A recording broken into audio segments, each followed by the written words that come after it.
Today here on Robert's Guitar Dungeon, we check out the Elder from Parks Custom Pedals.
Okay, and that, ladies and gentlemen, is what it sounds like. Very, very simple design, about as simple as it gets. One knob, one switch, 9-volt input, period. If you haven't watched any of the other demos that I've done on Park's custom pedals, they actually start out life as parts from Tony Peppers of Peppers Pedals. Park and Tony are actually really good friends, and oftentimes collaborate together. So Park again takes some of the parts from Peppers Pedals and tweaks a few things around and redesigns them and kind of makes them his own flavor. And here we have Park's custom pedals. The inspiration behind this pedal, if you didn't see me take this thing out of the box during the live stream this past weekend as of this recording anyway. This pedal is essentially a clone of an Earthquaker Devices Acapulco Gold. And the Acapulco Gold, Acapulco Gold is essentially a Sunn amp in a box. If you're not familiar with Sunn amplifiers, back in the 60s, in particular, Sunn amplifiers were kind of an alternative to the Marshalls and the Fenders and the Voxes and the Hiwatts and you know, those other big brand name amplifiers that were out back in the day.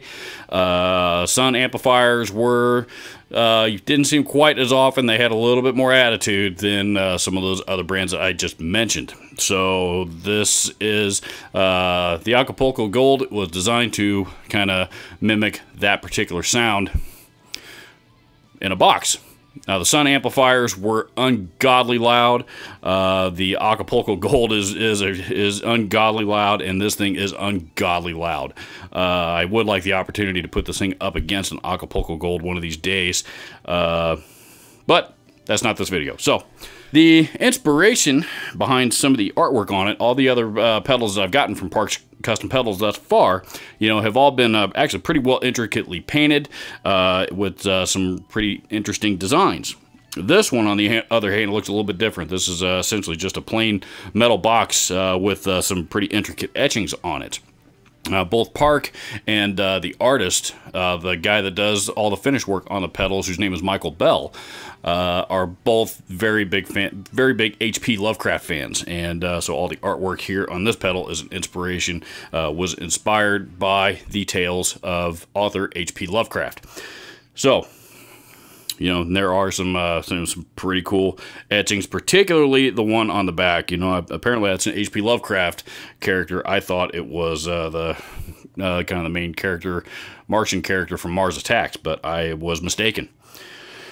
Now that I look a little closer, I can see it's not quite the same. So he had asked me to choose a number from 1 to 8, I think, and not knowing what it was about, I just said, lucky number 7.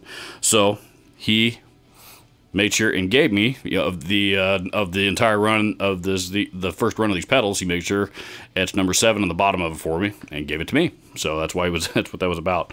As far as the pedal itself, it's like I said, it is ungodly loud. If you kind of got to start with the volume low. I was advised to try it with an overdrive in front of it as well, so that's why I was using the Way Huge Saucy Box overdrive in front of it throughout the demo. And I actually kind of like it both ways. The overdrive definitely really helps to tighten things up on it quite a bit, because it can get a little loose, it can get a little fuzzy in some spots. But as far as that single knob itself, it gets loud pretty much from the get-go. I found that I got to get it up to, about the 10 o'clock range, and then that's when the bottom end really starts to kick in, and you kind of start to get the full tone out of it. Then you get over to about the 2 o'clock range on the knob, and then at that point it kind of quits getting louder and just starts breaking up more by the time you get all the way up. But like I said, by that point I had to actually keep turning, bump the master volume down on my amplifier a few times because it was so freaking loud. But I like it. If you it's very interesting. Like I said, I actually like it both with the overdrive and without it. Two little bit different flavors of the same thing. So if you like fuzz, if you like volume, if you like guitar gear that just does go more louder, this is the pedal for you, because that's what it does, is go more louder. Links to all of the gear used in this video will be down in the description. If you haven't already, please consider hitting the subscribe button to this channel, as well as the alert icon right next to it. That'll make sure that you don't miss out on future content. Last but not least, leave me a comment down below on what you thought of the Elder from Parks Custom Pedals. And I will make sure, again, and post links to Parks Reverb Shop, as it is now open, I believe. So you can go check out that. Check out some of the other demos check out some of my other demos of Parks Custom Pedals. Check those out. If you like this pedal, you will likely like those pedals as well. Thank you so much for watching. I will see you in the next video.